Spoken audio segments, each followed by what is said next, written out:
Welcome to today's Explainer. We are jumping right in because today we are tackling the absolute bedrock of the English language. I'm talking about nouns. Whether you're learning this for the very first time or you just need a crystal clear refresher, you're in the right place.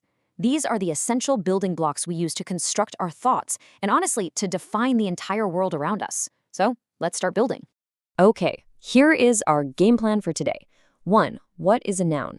2. The 4 noun categories. 3. Let's practice together. 4. Common versus proper nouns. And finally, number 5, a quick summary and your homework. Section 1. What is a noun? The fundamental building block. So think about it. Before we can even begin to describe an action or tell a story, we have to actually name the things we're talking about, right? A noun is simply a word that names a person, a place, a thing, or an idea. And honestly, these 4 categories cover practically everything in our universe. From the friend sitting next to you, to the device you're staring at right now, all the way to that abstract feeling of pure satisfaction when you learn something new, they are all nouns. Now, if you want a shortcut, here is our golden rule for this explainer. If it has a name, it is probably a noun. I want you to memorize this mantra. Seriously, look around the room you're in right now. Wall, window, screen, name, name, name. Therefore, it's noun, noun, noun. Section 2. The 4 noun categories, organizing our world. Our first bucket is people, person nouns. These words identify human beings, their roles in society, or their specific identities. We're talking about everyday roles like teacher, doctor, and student, or specific names like Ahmed. Basically, anytime you're talking about who did something, you are using a person noun. Our second bucket shifts our focus over to locations, which are place nouns. Think of these as our geographic anchors. Where did the event happen? Where are you going? Words like school, hospital, park, city, country, and home. These are all place nouns. They completely ground our sentences in a specific physical location. Now, our third bucket holds things. Thing nouns are usually those tangible, everyday objects that you can literally reach out and touch. A book, a computer, the car you drive, or the football you kick. If it's a physical object that isn't a person or a place, it belongs right in this bucket. Okay, our fourth and final bucket requires a little bit more imagination. Idea nouns. These are abstract concepts. You can't physically hold them in your hands, but they absolutely have names. Love, happiness, peace, friendship, hope, or even that sudden feeling of panic when you realize you forgot your homework. Because they're named concepts, they are officially nouns. Section 3, let's practice together. Detective Mode Part 1. All right, here is your first case. Take a look at this sentence.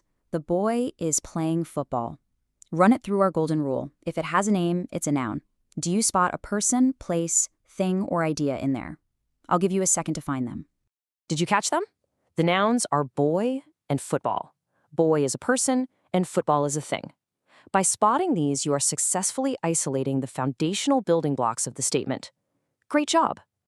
Let's try just one more to really lock this in. My sister lives in London. Scan that sentence mentally. Which words represent a person, a place, a thing, or an idea? Okay, let's reveal those answers. The nouns are sister and London. Sister is our person noun and London is our place noun. Notice how deliberately we're moving through this. Once you truly understand those 4 categories, spotting these words becomes totally second nature. Section 4. Common versus proper nouns. The details matter. Well, we know how to spot a noun now, but we need to understand the crucial difference between general and specific naming. A common noun is the general, everyday name of a person, place, or thing. We're talking about words like teacher, dog, or city. Because they're broad categories, they're just written with a lowercase letter. When you say city, you could be talking about literally any city on Earth. But watch what happens when we want to get really specific. We use a proper noun. This is the specific individual name of a person, place, or organization. And here is your massive visual clue. Proper nouns always begin with a capital letter. Ahmed, London, Egypt, Microsoft, Monday. When you see that capital letter right in the middle of a sentence, the writer is practically screaming out, hey, I'm talking about a very specific, unique thing here. Notice the complete shift when we zoom in from the general to the specific. We go from a lowercase generality to a capitalized specific. From any old city to specifically London. From any country to Canada. From a girl to Sarah. From just any school to Green Valley School. and from a general company to the specific entity, Microsoft. Section 5.